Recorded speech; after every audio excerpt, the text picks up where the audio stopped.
Good morning, everyone, and thank you for joining us on this large topic, the Secure Act 2.0. Hopefully, coming off of Valentine's Day yesterday, you were all able to balance both your romantic responsibilities and some good Big 12 basketball last night. So thank you for joining us this morning. I am Jeff Smith, a wealth consultant with Adams Brown in Wichita. Got nearly 20 years experience working with individuals. We're joined, and I'm very excited to introduce Clark Armour, a certified plan fiduciary advisor. Adams Brown is very fortunate to have a specialist in this area. Most do not. Clark's area of expertise is in employer plans, and he is a very passionate practitioner. So I'm sure we will see that this morning. We're lucky to have Clark on board with us, both in the firm and with us this morning.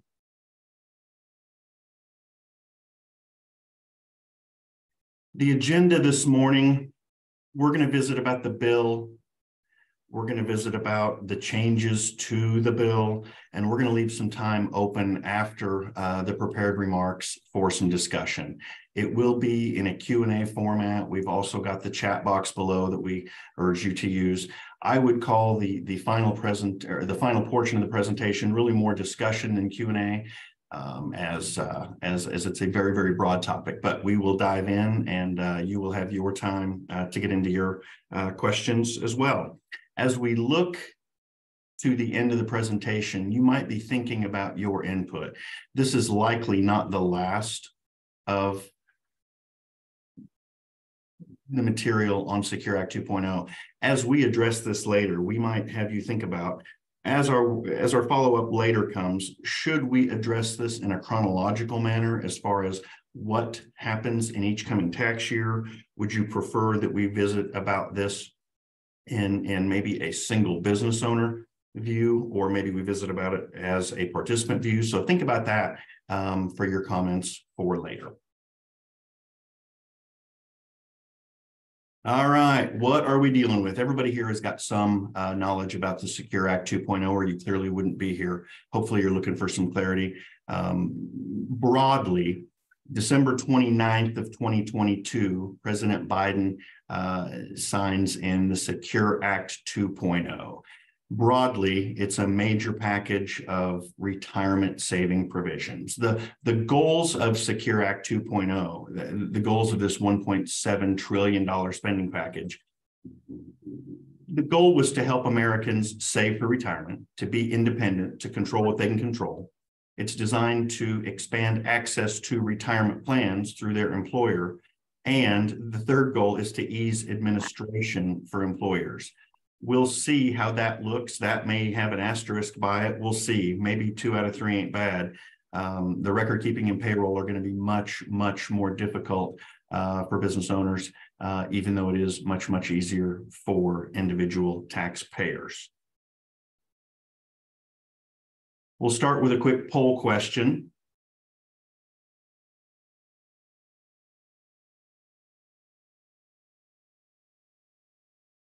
You could go through here and give us a little input as we enter into this morning's presentation. We'll give you about 15 seconds to run through this.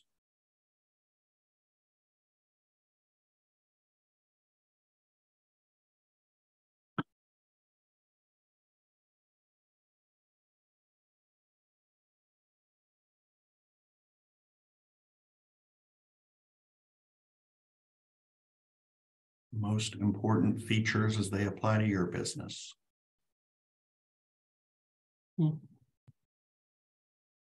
Okay, so of the group that is on today, not a surprise, the increase in the age of required minimum distribution takes the lead as far as interest. Auto enrollment next, followed by catch-up contributions and tax credits. Okay, fantastic. Well, that does give us some framework moving forward, so thank you for that. Clark, I'll let you dive in and lead us off, my friend. Right. Thank you, Jeff. And as a team member here at Adams Brown Wealth Consultants and our association with one of the fastest growing CPA firms in the country, Adams Brown Strategic Allies and Consultants and CPAs, of course, we're always excited about tax credits. Who likes to make Uncle Sam their favorite charity, of course? So Section 102 has increased the credits to start up a 401k. Many employers were reluctant to start a plan because of cost. Costs were sometimes perceived as high. Actually, in some cases, costs were perceived or presented as free as well. But as we know, nothing is ever free.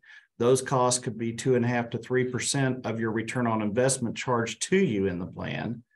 And with this new credit, now you can apply these tax credits against startup cost and not have them come against your return on investments when starting a plan.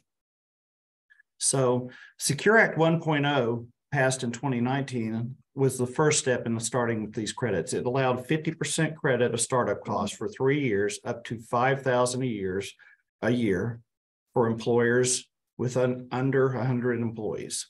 So in theory, you could get $5,000 per year for 3 years, total of $15,000 in tax credits for starting a plan. Now, instead of a credit for 50% of the startup cost, they've doubled it to 100% of the startup cost. Again, with the same maximum of 5 years. Also, there's a new additional credit, and this is really big, where employer contributions, also known possibly as your match or employer match, you can get a credit of up to $1,000 per employee per year. So this can make starting your plan essentially free. This $1,000 credit is tiered and will go down slightly depending on the amount of employer contribution for up to 5 years. So in other words, this will give you now 5 years to offset startup costs, an additional 2 years over what was originally brought on with Secure Act 1.0.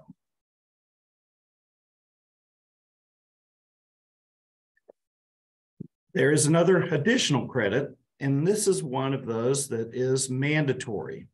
If you're starting a plan now, by the year 2025, you have to offer what's called auto enrollment. So in other words, you don't have to offer it now, but by the year 2025, you will have to. This credit is $500 per year for 3 years. Now, those of you who say, well, I already have a plan in place, these credits aren't applying to me. Yes, this one here will apply to you. So if you have a plan in place, you can get this credit if you have less than 100 employees by instituting something called auto enrollment. One of the benefits they found of auto enrollment, Aon Hewitt did a study. They found that it increased minority enrollment from 19% on initial eligibility to 75%. It has also led to much higher participation rates among younger and lower paid employees. Existing plans are grandfathered. If you currently have a plan, you do not have to add auto enrollment. It is optional. This, again, will start in 2025 for any new plan, though, with 11 plus employees who's been in business for 3 years or more. Church plans and governmental plans are exempted. So if the goal is to have more participants in a retirement plan, we're obviously going to have more younger and more older participants. This particular portion of the bill relates to catch-up contributions inside of a retirement plan. Currently, if you're eligible, any eligible employee from their salary or from their paycheck can defer $22,500 a year into their retirement plan. Over age 50, the increase is from $27,500 to $30,000 deferral limit this year. That is a big number that we can put away from our paychecks. Interestingly enough, of 5 million retirement plan participants in 2021, only 14% of investors actually maxed out their deferrals last year. So this would be a great time to go into your plan. And now's a great time to be adjusting your deferrals for sure. In 2024, there's an interesting provision that any of your catch-up contributions that we just talked to, those will go in as after-tax money. So that will go into your Roth bucket, which is always good to be adding to your pre-tax and post-tax money. And going forward into 2025, there is going to be increased catch-up contribution numbers. So for those taxpayers that are ages for those born 1962 1965, the catch-up contributions are going to increase even more. So the government's clearly telling us that in our strong earning years, they want us to have the ability to defer more into the plan.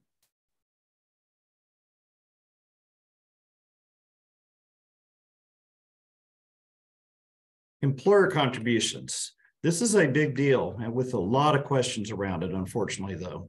Plans are now permitted. An employer can make your contribution on a Roth basis.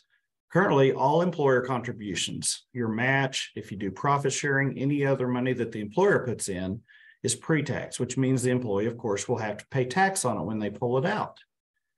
But this new amendment, Section 604 of the plan, begins immediately. It is optional for an employer to make your contributions as Roth. Sounds great on the front. However, there are many tax implications. First of all, who will pay the tax, the employer or employee? Most widely thought is that the employee will pay it. It also can have impacts on FICA and Medicare. Again, this is totally optional up to the employer to enact as an amendment to their 401k. But there is a lot of guidance yet to be issued on this, so it will be hard to implement rather quickly.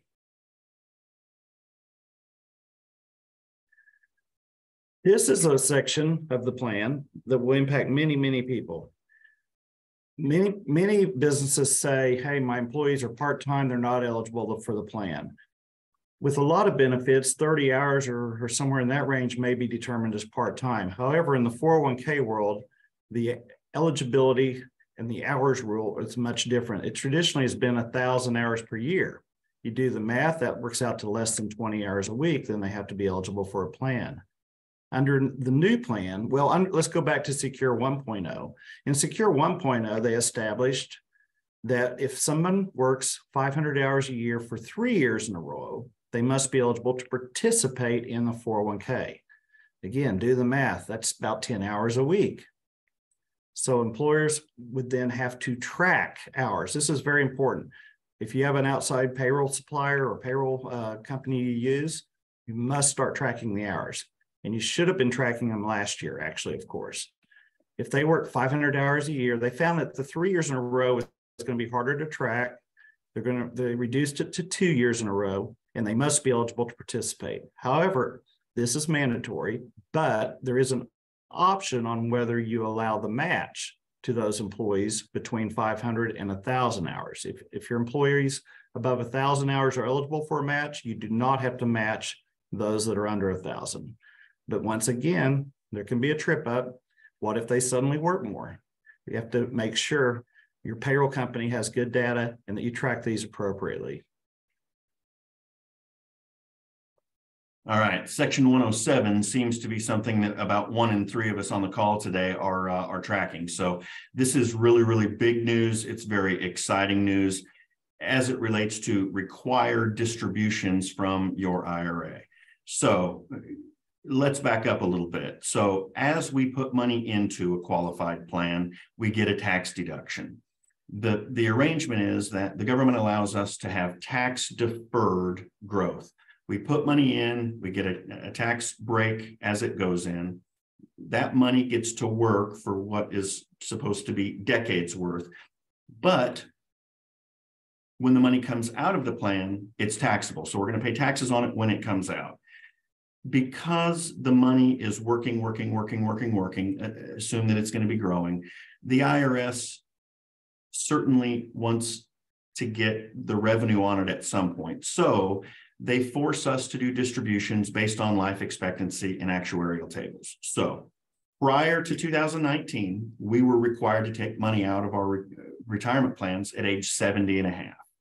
In 2019, we were excited when that age went from 70 and a half to age 72 for our first distribution. Well, with Secure Act 2.0, the age immediately for RMDs is age 73. Now, interestingly enough, as we've looked at calculations, which are obviously based on the December 31 value of the prior year, we've been seeing calculations this year where the required distribution amount is less than the distribution amount that you may have had to do for 2022. This is based on the fact that with market performance last year, your IRA balance may be less than it was. Effective immediately for those born 1951 to 1959, your first RMD is going to be at age 73. Now, with the new calculations, it works out to just under 4% of your account balance of that December 31 value. So it's not a giant amount. Percentage-wise, it does increase over time as we near life expectancy. And exciting, the target is in 2033 that the minimum RMD age is going to increase to age 75, which is fantastic. So this is really a factor of longer life expectancy in a way that, that Secure Act 2.0 helps the personal investor. As we look at the tax code in our business, we look at it as a series of incentives and decentives. We get tax breaks or deductions for doing things the government thinks that we ought to do, and they penalize us financially for things that we don't do. Section 302 refers to the reduction in the excise tax, which makes me laugh. Excise tax is a really, really kind word for penalty. So previously, for any unmet required minimum distribution amount, there was a really, really tough penalty of 50%. Any unmet distribution, you were socked with a 50% penalty. Big, big, big. Now, in Secure Act 2.0, any unmet RMD, the penalty goes from 50% to 25%. And if self-identified and corrected in a timely manner, that penalty goes down to 10%. So clearly we don't have experience in dealing with this. We really don't know what the window looks like. We really don't know what the additional documentation looks like, but perhaps we see a kinder, gentler approach to taxpayers and their retirement savings. Section 304 added this increase where if you have a retirement plan and you have terminated, in other words, they've quit, they fired, they've walked away, you don't know where they are, that they are no longer employed by you, and they had less than $5,000 in the plan, you could automatically kick them out of the plan. In other words, their money could be forced into an IRA outside the plan. They have raised this force out limit to $7,000 effective in 24. And this is a good thing that will also reduce cost of running a 401k, while it also helps reduce your fiduciary risk as an employer. So we think this is a good plan, but it is optional. And if you must check with your plan amendment and your providers if you have this option in a plan. If you don't have it, ask why. I think it's important to do that to help get these people that are no longer employed out of the plan that you can. Now, if they have $7,000 or more by law, they can be allowed to stay in the plan. The second thing that is related to this is they found that many employees have lost where their retirement savings are. And usually these are small balance and people that have had several jobs and the ones that could probably least afford to lose it. So they've mandated that a retirement savings lost and found database be created. There is still some concern as how this will work there are hundreds and hundreds of record keepers out there, but this is a mandatory item that the DOL is creating to launch a national online database of retirement lost and found savings. When conducting 401k enrollments, there are many times, well, I think I had a 401k comes up, but I'm not sure.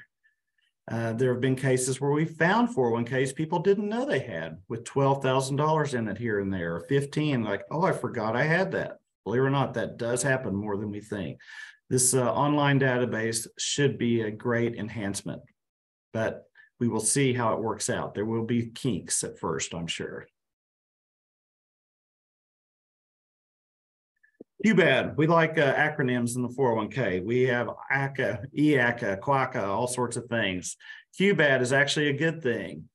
It's a qualified birth and adoption repayment. It originally was enacted in the first Secure Act, but not many plans adopted it. There was one problem. It didn't say when they could pay back the money they took out for birth and adoption. You can take out up to $5,000 for a qualified birth or adoption. And as a family man, I think that's important. Sometimes families need this for things such as in vitro or adoption fees or things like that are not covered. So what this did is it made it where they can pay back the money they take out to help offset costs for qualified birth or adoption. They set the time limit at 3 years. So this is effective immediately. So if your plan had, again, this is totally optional for the employer. But if you want to allow your employees to take money out for a qualified birth or adoption, they do have the option to pay it back within 3 years.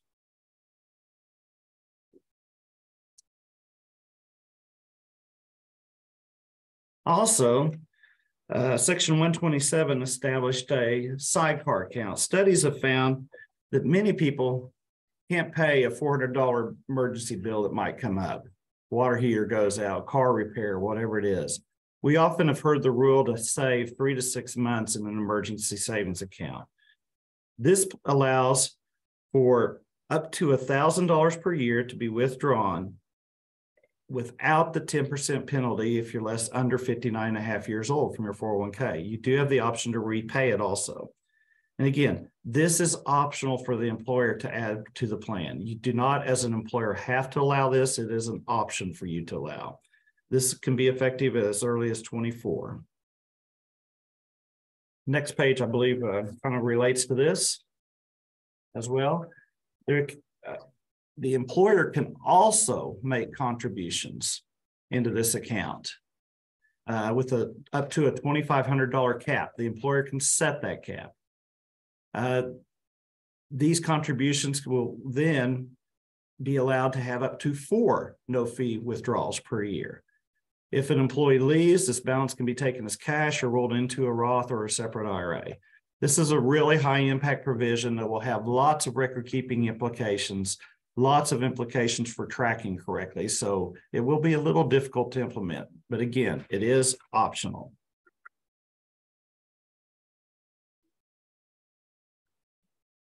Now, earlier we talked about plan catch-up limits. This is for traditional IRAs, and it's also an important piece of the legislation.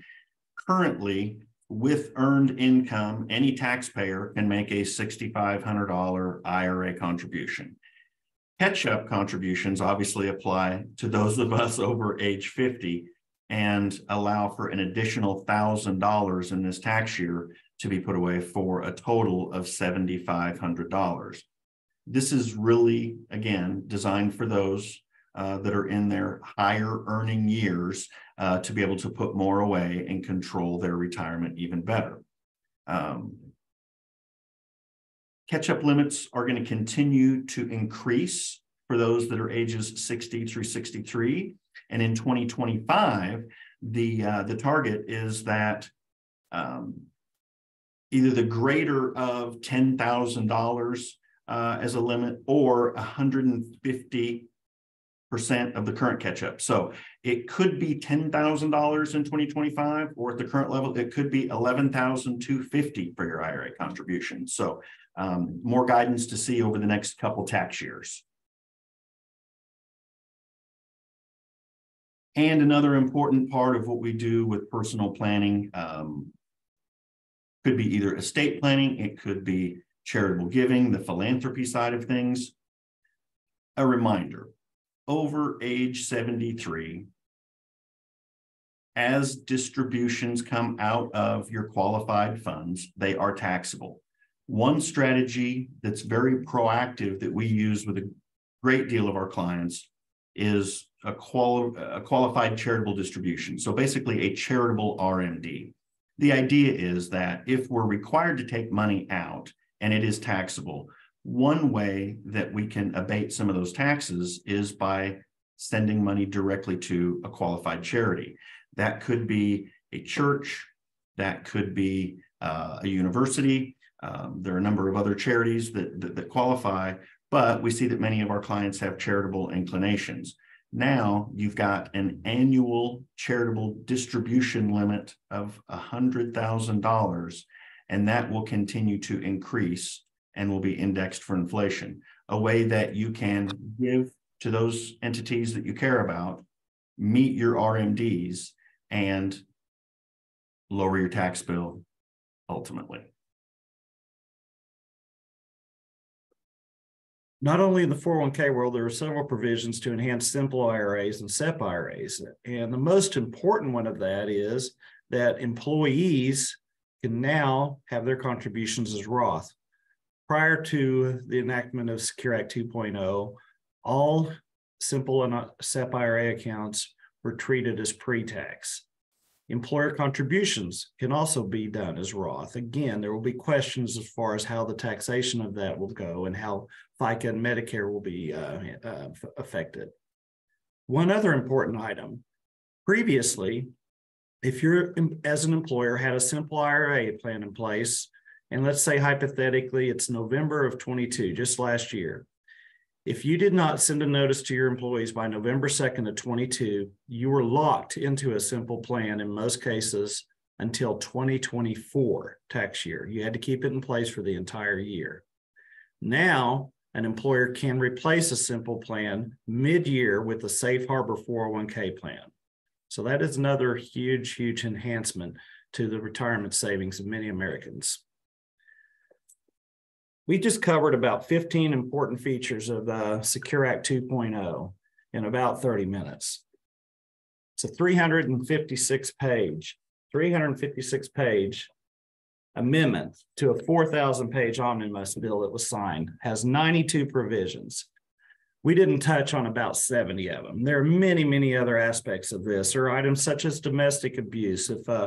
If you have an employee who's subject to domestic abuse, they can now withdraw money out of the plan up to $10,000 or half their balance possibly. There's provisions for firefighters. Firefighters and certain law enforcement officials are not subject sometimes to the 59.5-year age limit. It can be 55 or 50, and there have been things that have helped them in those regards. Military spouses. We found we have McConnell Air Force Base here in Wichita. We found that many military spouses never become eligible for a 401k plan, or it's very limited eligibility because they move often. There are tax credits for you available if you employ military spouses. Now, they can be allowed to join a plan within 2 months, for instance. There's lots and lots of items that were passed that were good in this. Lifetime income and annuities and 401k plans, some other things.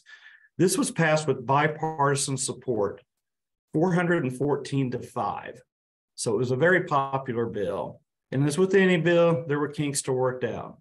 Some of these provisions are mandatory, some are optional, and some don't take effect till 2035. We will have many, many more webinars on this, I am sure, going forward, and I'm looking forward to them. We're ready now to launch into any questions you might have. We do not have any questions at the moment, but we'll give everybody a couple minutes to type them into the Q&A box in your Zoom control panel. Well, while that's going on, I'll also go, there was another amendment.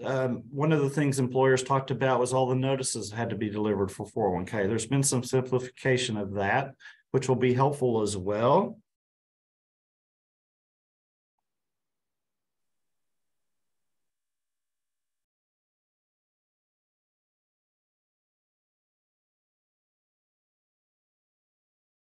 Got to have some questions, I'm sure.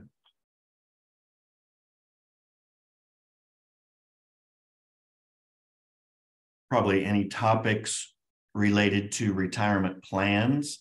Clark is going to be your subject matter expert there, and I can certainly help with any of those personal planning questions, strategies. I see there's one question about student loan repayments. Yes, there is. Again, that is an optional provision. An employer can now set up a provision where the employer match can be treated as a student loan repayment. So whoever posts that question, yeah, I'd love to reach out to you with more on that section. If we can get an email, I will definitely reach back out. There is a provision on student loan repayments, and I think that is a good thing.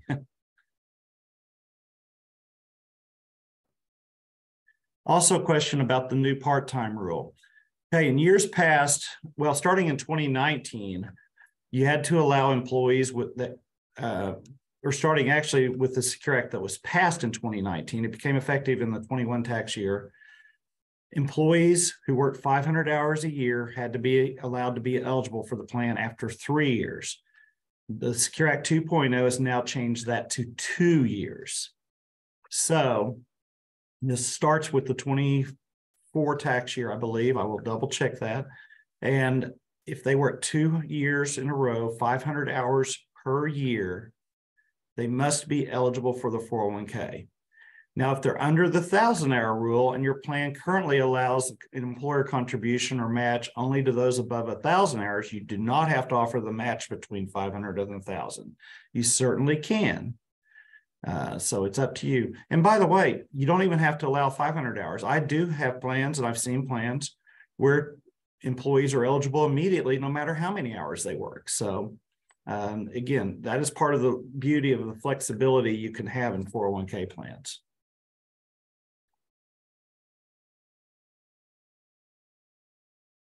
Jeff, I see a question about charitable deduction.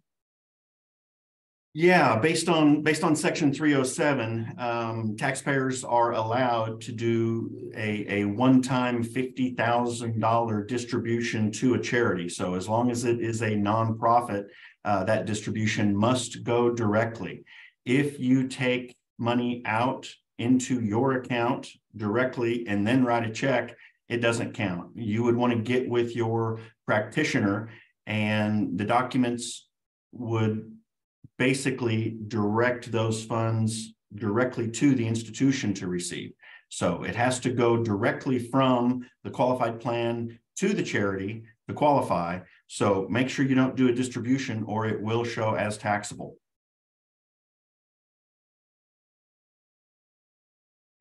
Here's a good question. How does an employer go about changing a simple to a 401k mid-year? Very good question.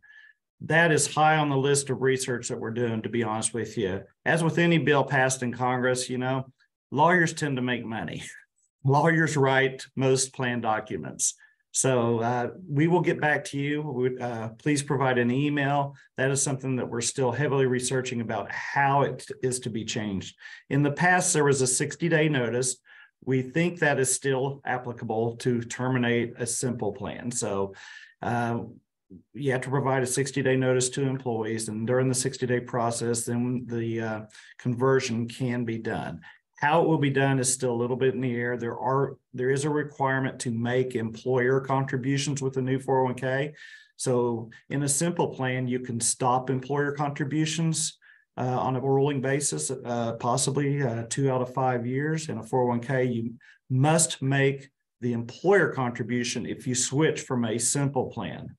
Now, a startup 401k, you do not have to make an employer contribution. That is always optional.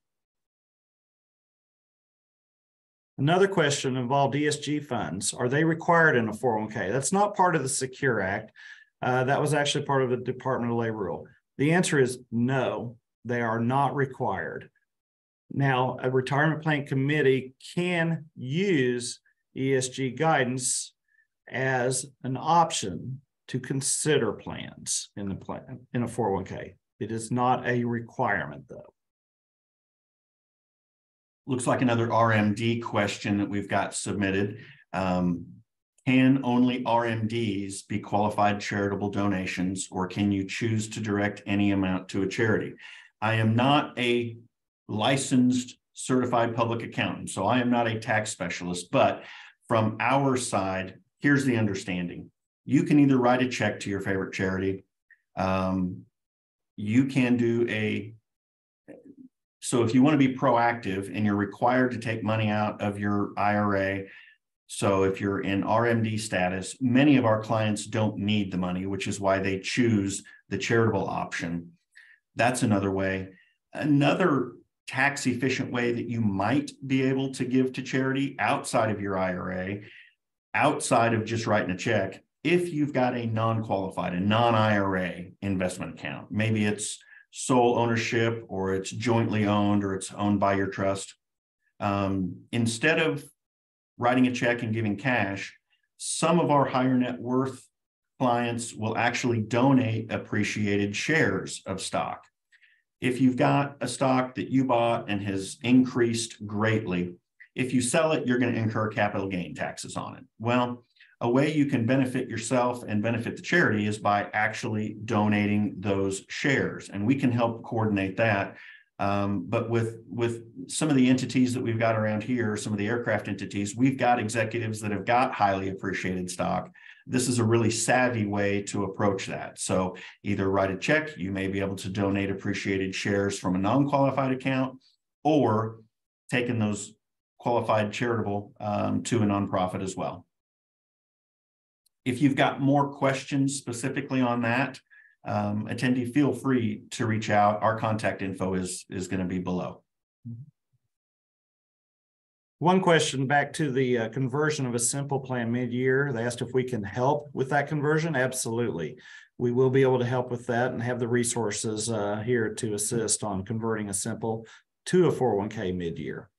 Here's one other good question. Recently retired in 22 and business had a simple IRA plan. Any final contributions I can make in 2023 before I close the corporation?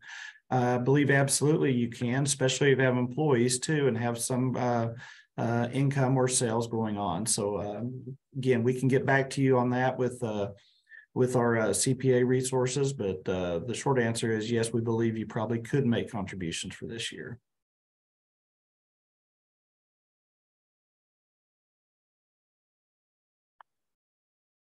So Mr. Charles has asked, is the charitable contribution out of your IRA or 401k available to use even if you are not an RMD? Is there a tax advantage to doing this?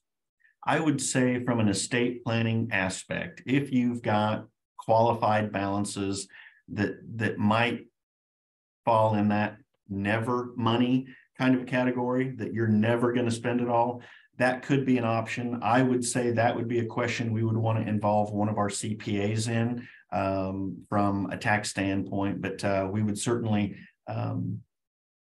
look at your personal situation and see if that's a good proactive measure.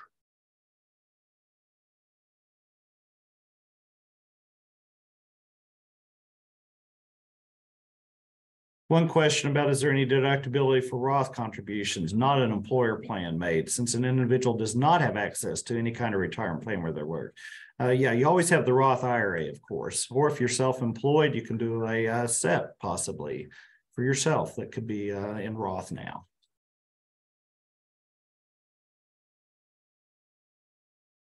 So another question about unmet RMD. Can you say a little bit more about the 10% unmet RMD penalty? What is considered a timely correction? 1 month after year end is the question. I would say the more documentation you can provide in your return, the better. I'd say in certain instances where there may be an estate planning situation, or maybe it's somebody's first RMD that was missed, I think if you self-identify, I think you're going to get the benefit of the doubt. But again, I'm not a CPA. So I would say if you self-identify and correct the problem, that would probably be considered a timely manner. I think 1 month after, I think you've got more time than that. I would guess that the Internal Revenue Service is probably going to allow that, probably even up to filing of the next year. But that's pure speculation at this point.